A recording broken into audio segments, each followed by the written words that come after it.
So we're going to go straight into looking at the myths, and we've presented a few. It's amazing. Like once we started looking, we're like, there are so many. Like I was speaking to someone the other day, and they're like, I can't name any LGBTQI gods, and I was like, really? Because I think, I mean, I've got a very limited number of classics, and I even knew a handful. But having done some research, there's just too many to cover in this, so we've had to try and narrow down some of the key.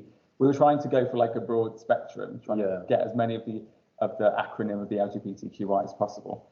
Yeah, and it's interesting because when we talk about queer people and LGBT community, sounds like it's quite new, quite something new, quite something from this era.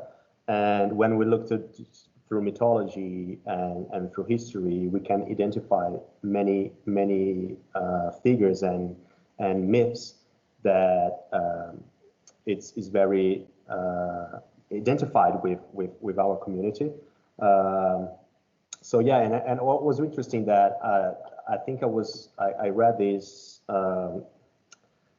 thing on YouGov this month actually, that they did this research about like boomers, millennials, and Generation Z.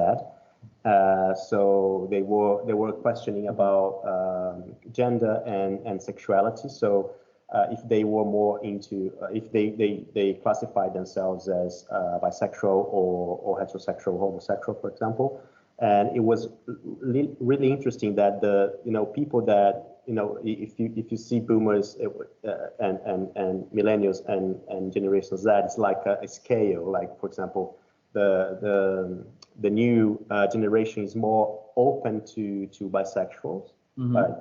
They identify as bisexuals more than us and boomers, for example. So it's really interesting how things are open up. The spectrum of how we identify and how we understand queerness and stuff like that. Exactly. But then also, to me, what's really interesting is the fact that all of our ideas are also not new ideas. These are ancient ideas, and I think often all of the kind of sexual orientations and ideas about kind of love and desire are things that are kind of very ancient. And we had this whole discussion about, when we're talking about kind of these gods, are we talking about, what kind of gods are we talking about? Are we talking about ancient gods? How long ago? Are we going to include kind of more like organized religion in this? Obviously, there's some overlap because there are some ancient religions that are still practiced today.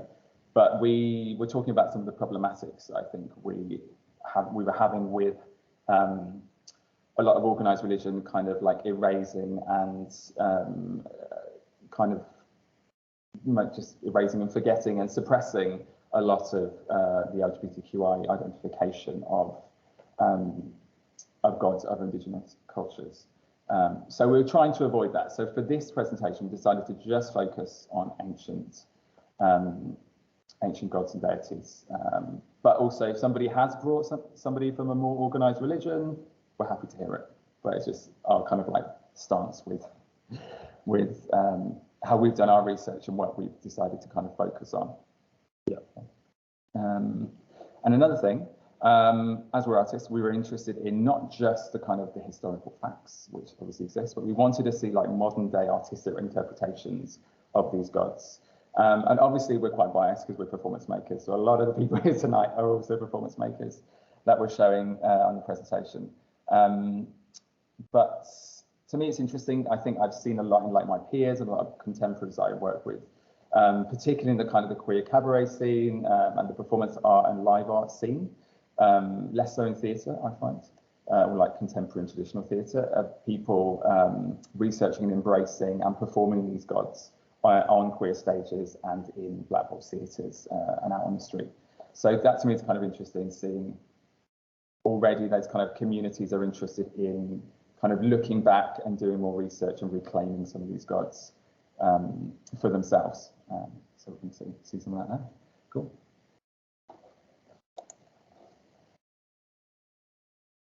So yeah, this is my god. Well, one of the interesting gods that I'm kind of really fascinated by. So I apologize for anybody listening. I am going to butcher, we probably will butcher a lot of these names, but we're going to try. So this is Suppression, the rabbit god of homosexual love from China. He is a Chinese deity who manages love and sex between homosexual people. His name literally translates as the rabbit deity. And in a folktale from the 17th century, Fujian, a soldier is in love with a provincial official and spies on him to see him naked. The official has the soldier tortured and killed, but he returns from the dead in the form of a leveret, a young rabbit, the first rabbit of the year, in a dream of the village elder. The leveret demands the local men build a temple to him where they can burn incense in the interests of, quote, the affairs of men. The story ends with, according to the customs of the Fujian province, it is acceptable for a man and a boy to form a bond, qi, and to speak to each other as if to brothers. Hearing the villager relate the dream, the other villagers strove to contribute money to erect the temple. They kept silent about this secret vow, which they quickly and eagerly fulfilled. Others begged to know the reason for building this temple, but they did not find out, yet they all went there to pray. And I was doing some research on this god here. And what's incredible and something that I'm really fascinated by is that even today, in 2006, a Taoist priest by the name of Liu Weiming founded a temple to Suppression in the Yonghe district in the New Taipei in Taiwan. And approximately 9,000 people go to pray every year and also to find a suitable partner, because the god is also considered the god of matchmaking. And I'm really fascinated in how kind of these like queer communities that exist are like continue to exist despite everything, and they have like these kind of long histories of like appearing and disappearing. But I was looking. We'll send a link later of like as a YouTube video. Unfortunately, it's all in Chinese, so I've not been able to translate it. Where it's just kind of like this guy's house, and he's just like converted the top of his house into this temple and just invites people in. And I think there's something really, really beautiful about the kind of the domestic and like faith and sexuality coming together of like, where else can this happen if this is not part of like kind of like hegemonic or like normative ideas of like what faith is, of organized faith, you know, but you can still do this in my house, and people still want this, and people want to come to be part of this. And yeah, so I was just checking, and as of 2020, the temple is still existing, so it survived the pandemic, which is even better. And in terms of an artistic representation of this god here, we're going to show a quick trailer of a film we're going to show at the end called The Kiss of the Rabbit God by Andrew Huang, who does all the like the Björk videos, like, you know, the amazing like CGI Björk videos. Who does those? Great. It was just a short clip, and later we'll show the full thing. So moving on to Pan, Dionysus, which like I definitely can see. The idea of pansexual, I think, is deeply connected to him.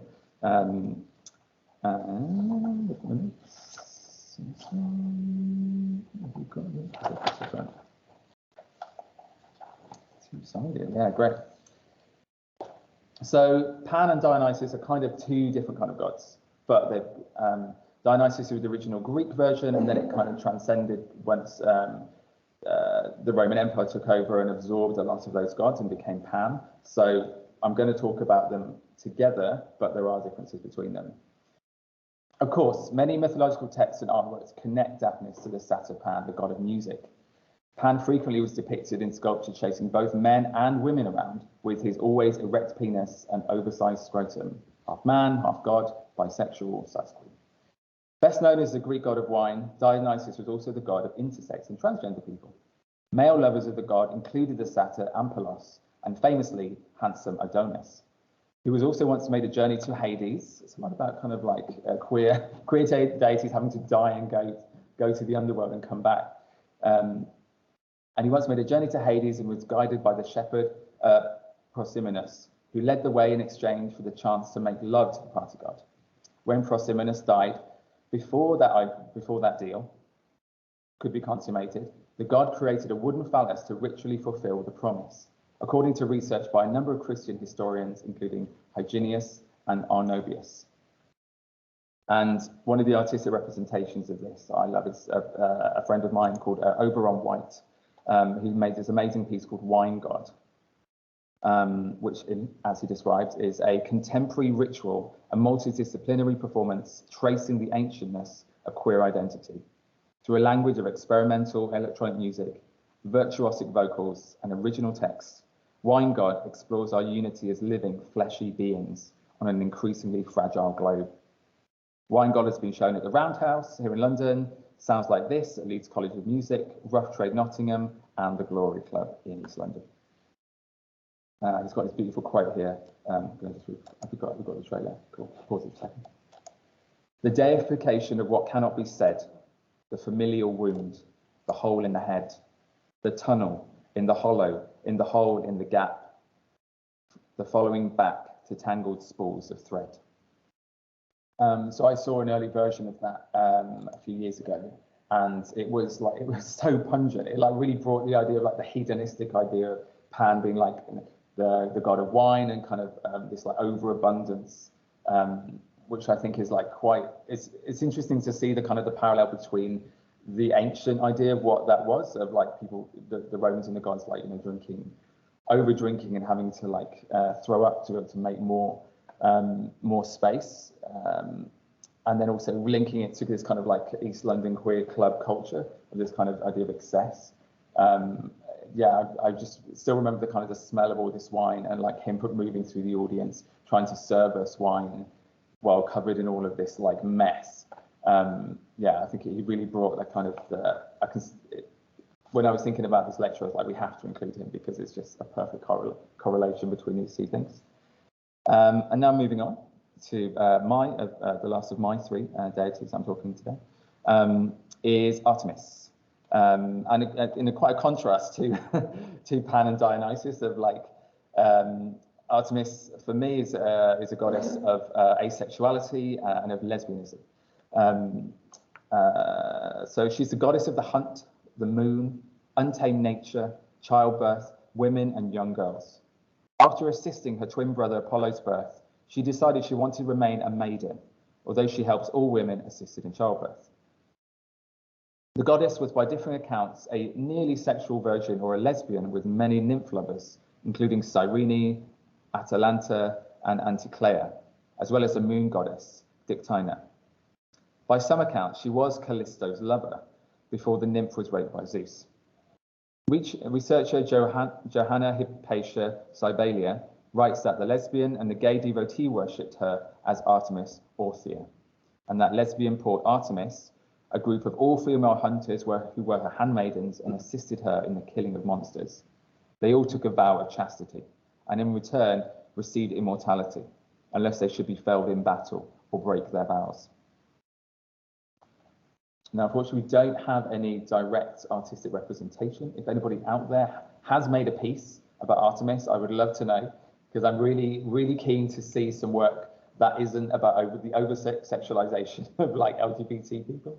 And I mean, maybe I need to commission somebody to make this piece, because it would be really good to see something, because that's something, I guess, in reflection of having seen a lot of how my contemporaries make work, is that it involves a lot of flesh, and it involves this overabundance and overconsumption, and it's always very sexualized. So I really want to see some work that is the opposite of that.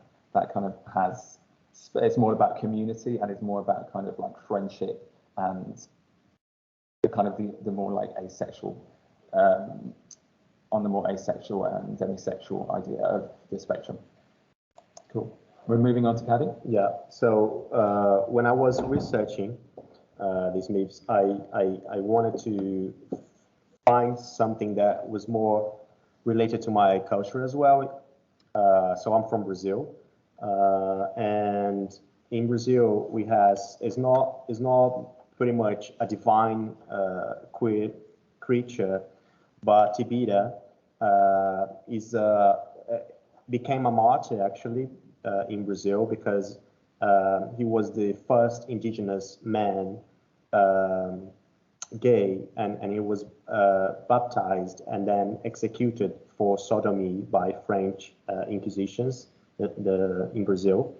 So basically, he was the first one in the Brazilian history that was, and the indigenous as well, that was considered sodomist, a queer figure, a gay man. And now this figure has become a martyr for many, not only indigenous people in Brazil, queer indigenous people, but also the whole community, the whole LGBT community.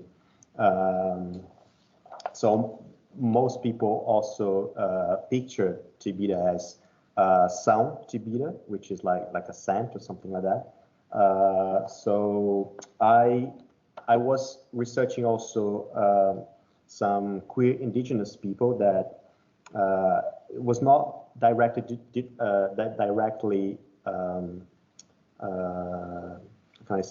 linked to Tibira, but you know, Tibira, like Tibira is this icon for the indigenous LGBT community. So I found Guaja, which is a Brazilian indigenous performer from the Guajajara nation in Maranhão, in the northeast of Brazil. So in this performance was posted on the Instagram account. Is more like, well, I'm gonna share and then we'll talk about it. So basically, it was more like apologize for the lack of translation. But they are telling about things related to the earth, to the land. So and you know, this condition of floating like a balloon, like a feather, yeah. So Tibira is very related to the earth as well, and to you know, to masculinity, to the body. So yeah, so I found this Guaja very interesting because, you know, it's quite hard to see indigenous performer, especially in Brazil. We got other people as well, like in the poetry scene, but especially in the dance or in the visual art is really hard to find it. Another one that I found that was Oxumaré, which is from the Candomblé, the Yobara culture, which is Afro-Brazilian culture. It's a religion as well, the Candomblé. And Oxumaré is a transsexual figure, according to some Yoruba myths. And he's incorporate both masculinity and femininity. We got also Oxalá, which is also can transcend, you know, has this figure that transcends into feminine and masculinity. But what I found interesting about Oxumaré is that he represents the rainbow. So he lives in the heaven, and when he comes to earth, he comes through a rainbow. So it's really interesting. He is the Orisha of the movements and of the cycle. That's why they represent Oxumaré and Oxalá with both masculinity and femininity, because he represents the cycle. So they got these two figures inside, but because he represents the cycle of the nature, the cycle of the seasons as well. I do got it, sorry. Oxumaré was represented by Global Grooves, which is a company in the UK. And they do mostly puppetry works and many other kinds of works, and they have worked with Brazilian artists as well.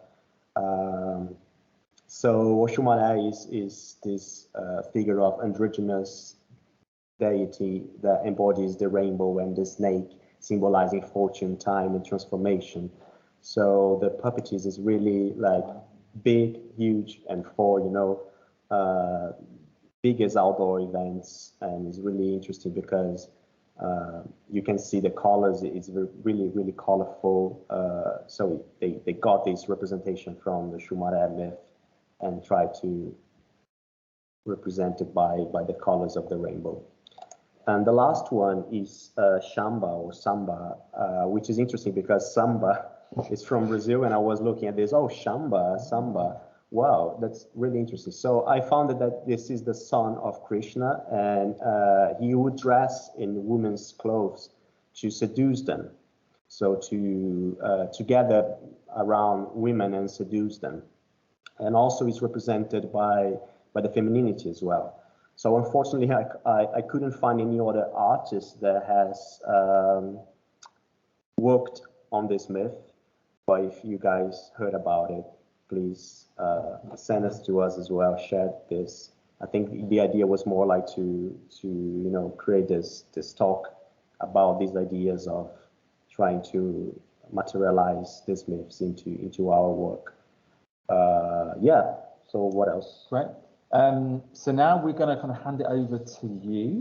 And if you've brought anybody or you know anybody that you want to bring to the table, now is the time. Also people online as well. If you want to, feel free to unmute yourself and pitch in. Now is the time. And then after this, we're going to have a little bit of a creative exercise to kind of just like create some response to this, or do some more research if you feel something's pinged something in your mind. You're like, I just need a minute to Google this person. So yeah, the floor is open. Please say anything you want. I'm trying to think how we can get you to kind of be heard. Maybe we need to bring it round. Maybe it's the time now to like bring this around. But let's just see if anybody online wants to say anything. I think Cheryl wanted to share some of her work as well. Amazing. Right. Yeah. Perfect. Right. Hello. Hi, Cheryl. All right. Hello. Yeah. So the reason I'm interested in what you're doing is that I am actually a historian, and I specialize in trans people in the ancient world. Amazing. And pretty much everywhere you find trans people in antiquity, they are associated with religion of some sort, or cultic practices, whatever you want to call it. So I'm familiar with some of the characters you talked about, not familiar with some of the others. So always good to find exciting new ones, but also really interested to find some of the themes that come up. For example, the fact that you had an Orisha associated with the rainbow is really quite interesting, because the rainbow is something that links heaven and earth. It's a liminal space, and that reminds me very much of the Inca deity Chiquichinche, also known as the rainbow jaguar, who we know from ancient sources was worshipped by a group of non-binary people. Amazing. Plus the fact that here you've got a god called the rainbow jaguar. It's got rainbows, it's got cats, and it's got queers. It is absolutely perfect for that sort of thing. So I mean, I don't have much in the way of links to artistic performance. I am a writer, but I work mainly in prose, and I know a lot of people who've written fantastic fiction based around ancient mythology as well.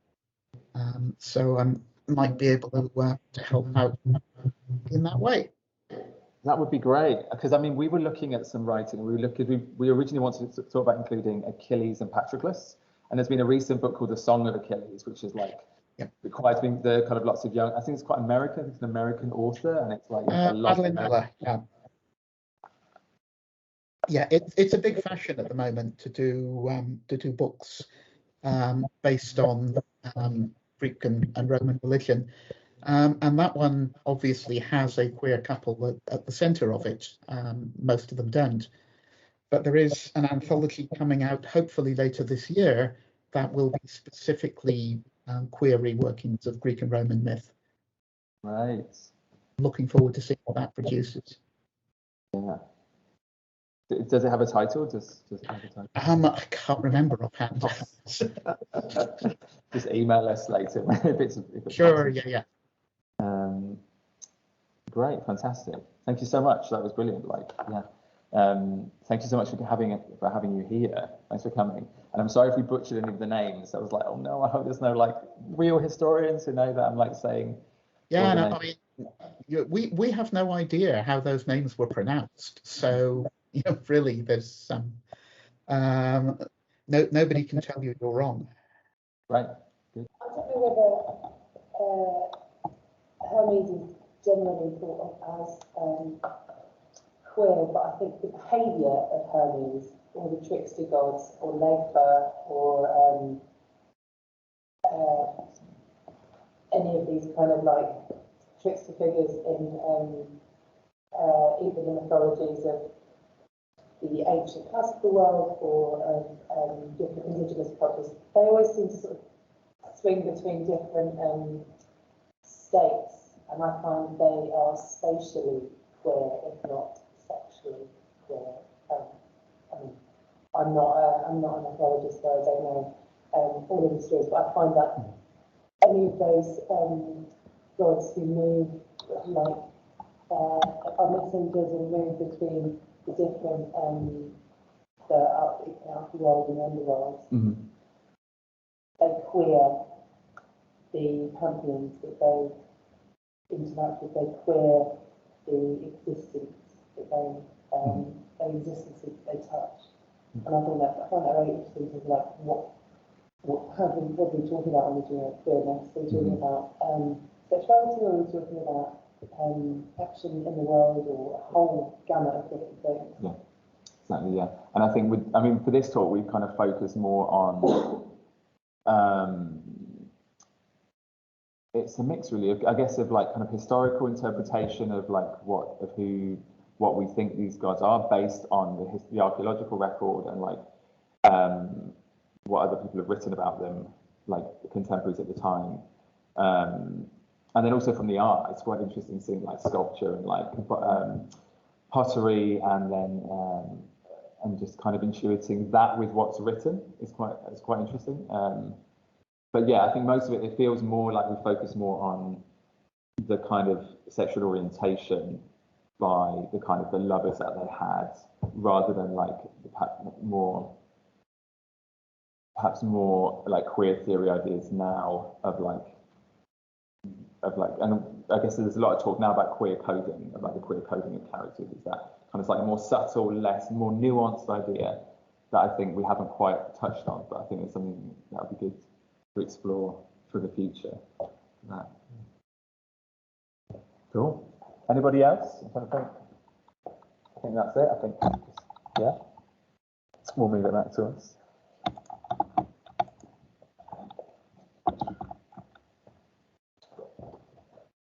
Okay, back. So for the next part, this is what we call the creative exercise.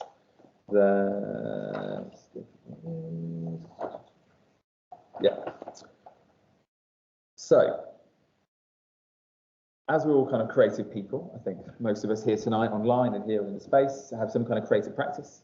We wanted to give ourselves some time to create a kind of creative response to like what we've been talking about, to some of the gods you might have seen.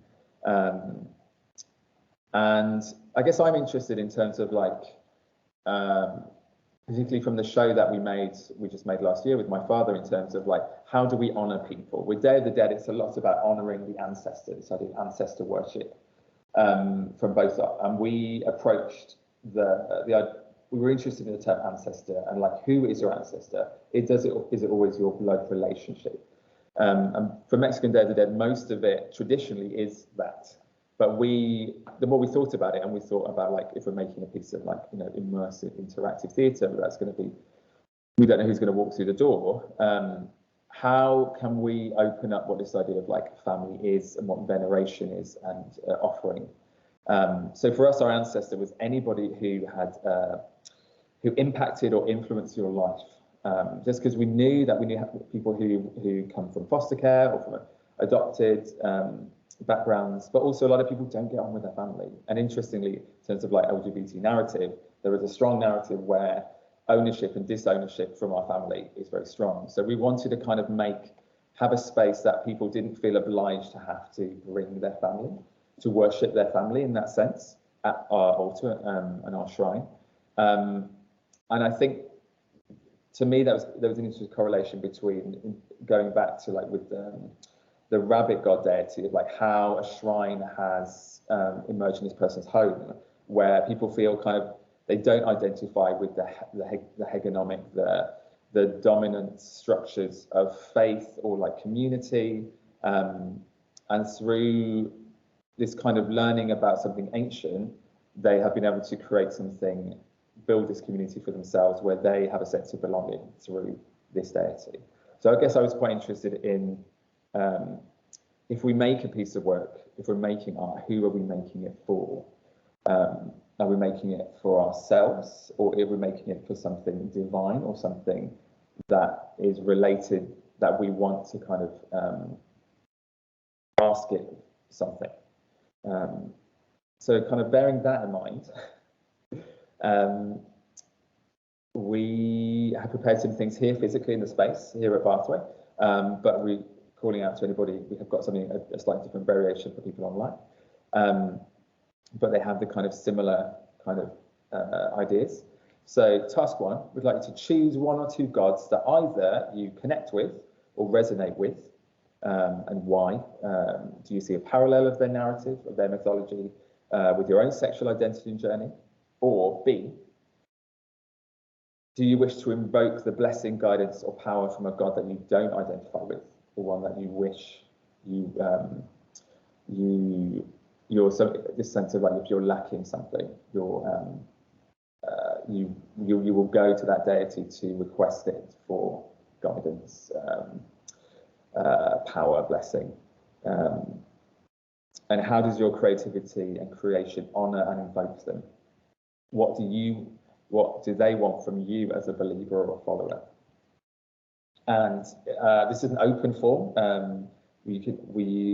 For those of you online, feel free to use anything in your house, any kitchen cutlery, pens and paper. Feel free to dress up.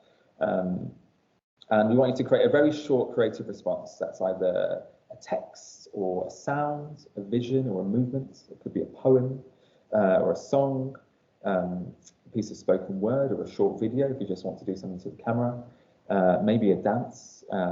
We printed some things off from our Pinterest board, which Jose will share again in the chat, if you're interested in doing something that is a bit more visual. And alternatively, if it's Monday night, I am already fried. If you're not in a creative space right now, feel free to just do some research. We've got about 30 minutes, and we'll just kind of reconvene and just to see what we've made or what we found out. Cool. Okay. See you very soon.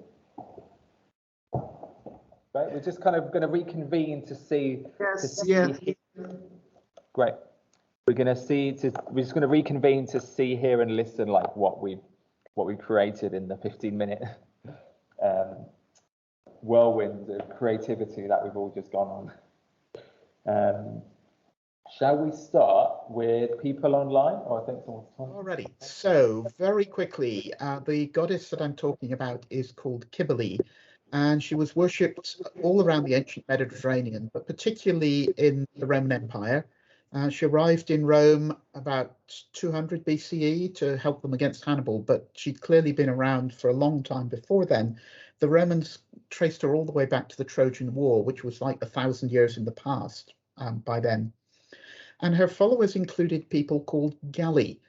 These were people who were assigned male at birth, who were castrated on joining the cult and lived as women thereafter. So in the sort of 500 years plus that the Roman Empire existed, there must have been hundreds, even thousands of Galli. And some of them would undoubtedly have identified as women, some as non-binary, some perhaps as men. If you think of them as being rather like the Hijra in modern day India, they have a whole variety of different identities. Some of them were very rich. This is a tombstone of a high priestess. And I note here various items of interest. There are castanets. There's a little drum here. This is a flute, both parts of it. There's also a scourge, and this might be something to do with incense, and also a lot of fertility stuff with the corn and the fruit or whatever it is in the basket. The founding myth of Cybele is associated with her consort / worshipper Attis, And this is a translation of a poem by the Roman poet Catullus. The translation has been done by Ros Caveney, who's a British trans woman. She lives in London, and if you are looking to do something, I would imagine she could probably be persuaded to come along and perform the poem for you. And this, of course, is all about Attis getting castrated and turning from him to her. Probably the real Galli didn't actually cut off the whole stuff, and they almost certainly didn't cut it off themselves, as the poem says. But there is this rather lovely statue of Attis with clothing carefully draped, so you can see there's nothing between the legs. So at least from the cult's point of view, they like to put out the story that people had everything cut off. And one of the interesting things about the Galli is their legal status. They couldn't be Roman citizens because they were castrated, so they did have to give up a lot. But their headquarters was on the Palatine Hill, which, as Mary Beard notes here, was almost next door to the imperial palace. And the Emperor Claudius, bless him, here portrayed by the lovely Derek Jacobi, made the rites of Attis an official part of the Roman religious calendar. So on March the 24th, every year, there was a big party throughout the empire celebrating the fact that today was the day that Roman trans women had their surgery, which is pretty mind-blowing if you think about it. And the sort of thing that you might think of doing is recreating some sort of celebration of Cibele. And here's an example of what it might have looked like. This is a mosaic from a villa owned by the famous orator Cicero. It's near Pompeii and it got buried, so it's really well preserved. And you can see here there's somebody with castanets, somebody with a drum, and somebody here playing the flute. This person is obviously wearing women's clothing, so this is quite likely one of the Galli. And it's from a play by a Greek playwright called Menander called The Girl Possessed. So that is what I've done, and stop sharing. That's Hope amazing. you enjoyed it. Yeah, I'd never heard of them. I'd never heard of this group of people. It's really good to see. I got a whole load of others. Yeah, I know. Thank you so much for bringing that. It just seems insane that, like, because they were castrated, they weren't considered citizen. It's just kind of like this. It just seems just wild, the fact that, like, you know, like, how would they have been? Would they considered what level within Roman society if they're not a citizen? Are they a slave? Are they not? I guess. No, I mean, lots of people weren't citizens. You had to be born in Rome to be a citizen originally, or at least born of a Roman family that could trace back to somebody who'd been born in Rome. So there were lots of people who were simply, you know, residents of the empire rather than being citizens, and that would have been with the Galli. Also, of course, they were part of an official religious cult, so they had status from that point of view as well. So they were certainly not slaves.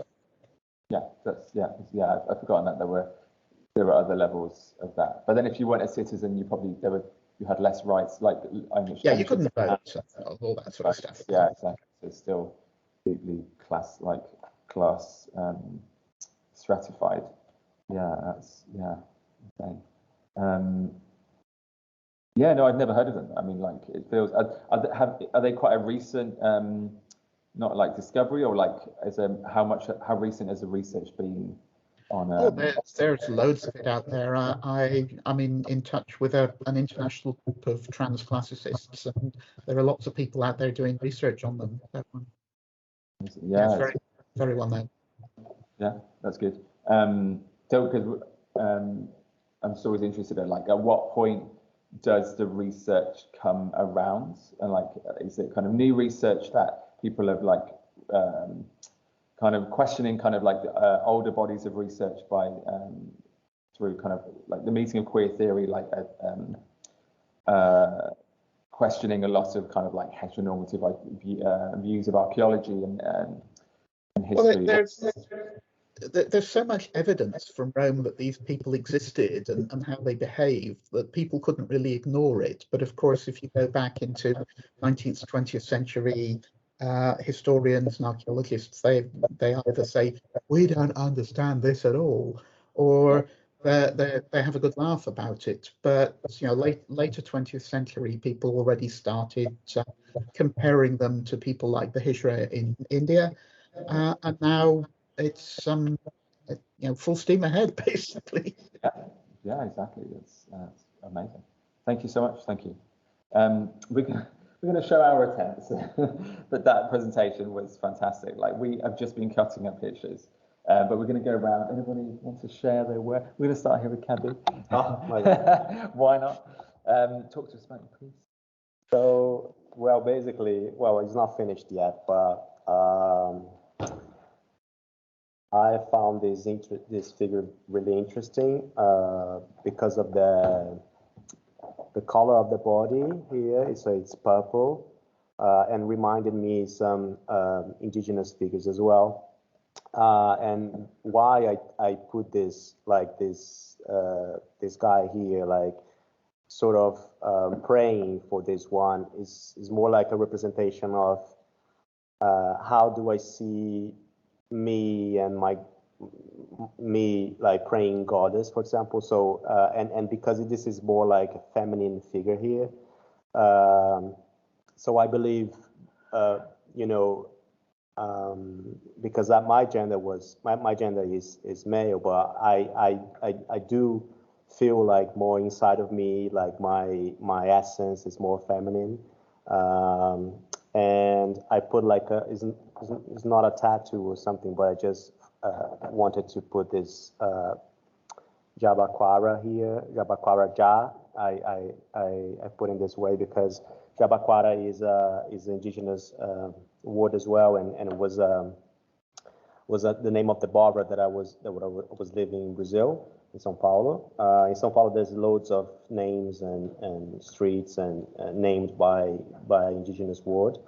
Although I'm not indigenous, I don't have any ancestry, any heritage in at all, but I do feel very connected with the words and this sort of universe, because I was born in a town also called Araraquara, which is a indigenous word, Tupi word, which means the place that the sun lives.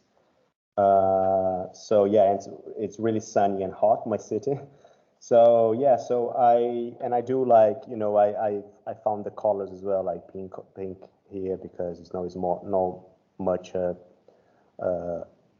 hetero and male color, but I do like it.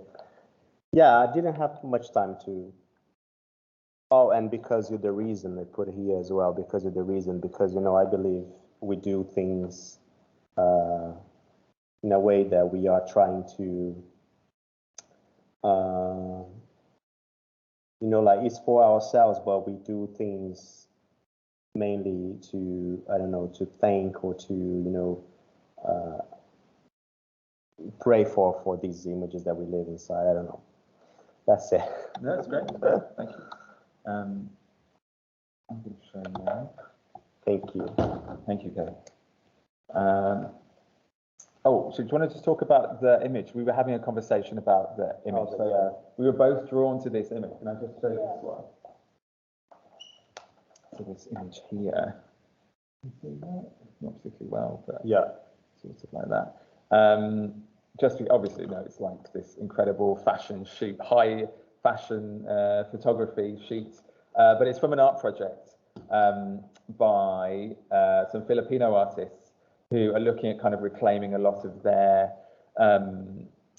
gods and deities, which they say have been like, their genders have become very set.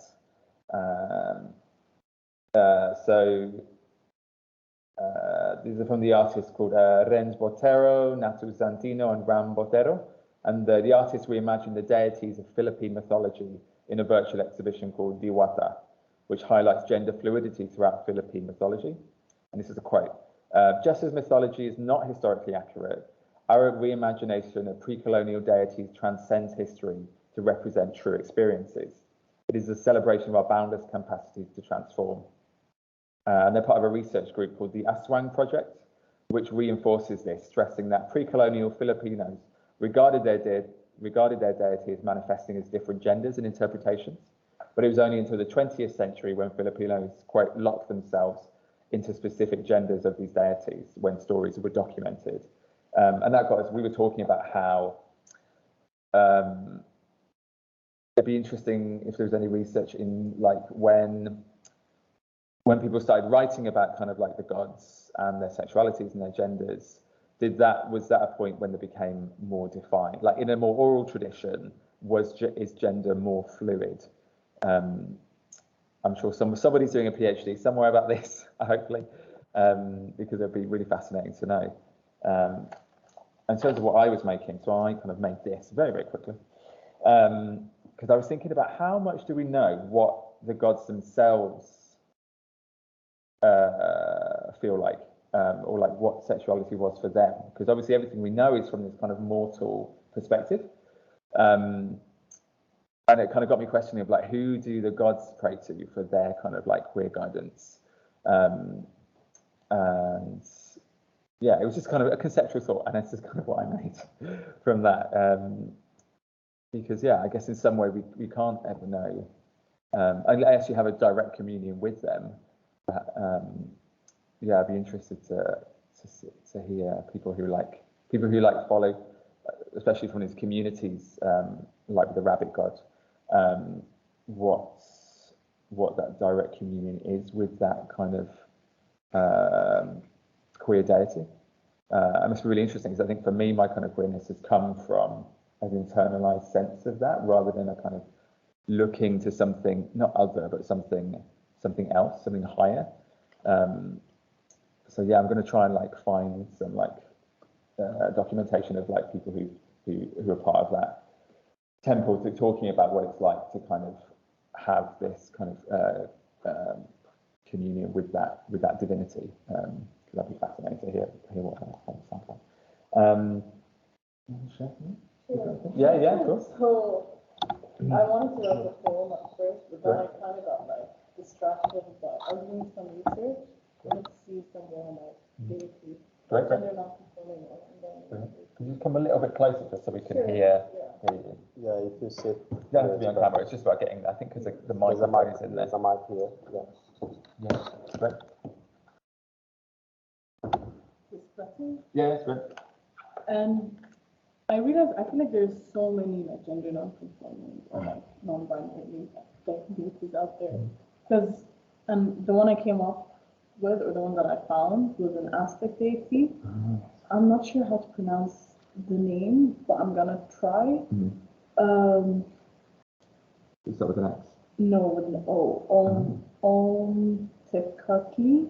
Yeah. Lord of Duality, I think. Yes. Yeah, that's it. Yeah. And it's interesting though, because I think this god was seen as a binary god or a deity. Yeah. And they were composed of like the feminine or the kind of like female part. And the male one, I think it was like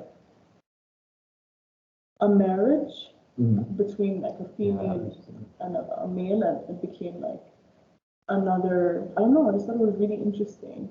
And I saw like this bit about how like, but we don't know like if this was a binary god, because that was just what was like what they were told or what was like presented.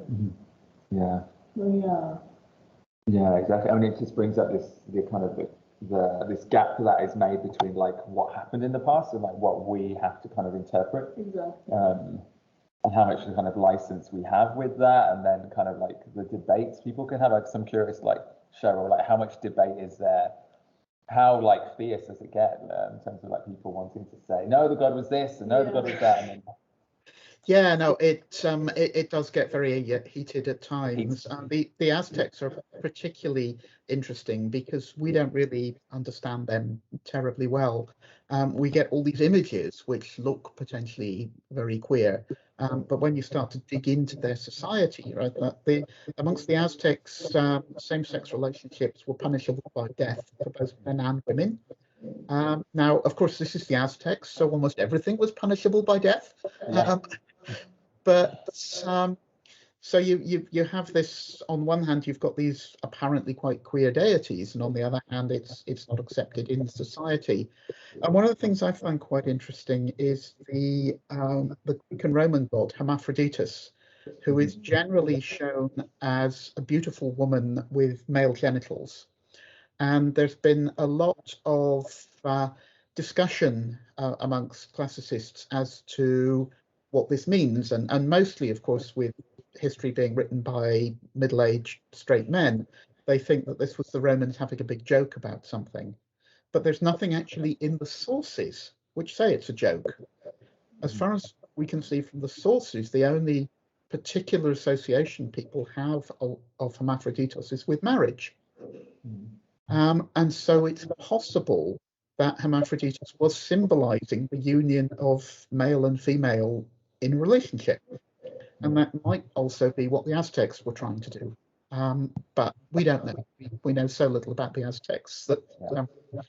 So, I mean, you have to either decide, well, we're just going to do an art thing, or you have to recognize that you're dropping into a huge, potentially huge controversy with academics who focus on that stuff. Right. Thank you.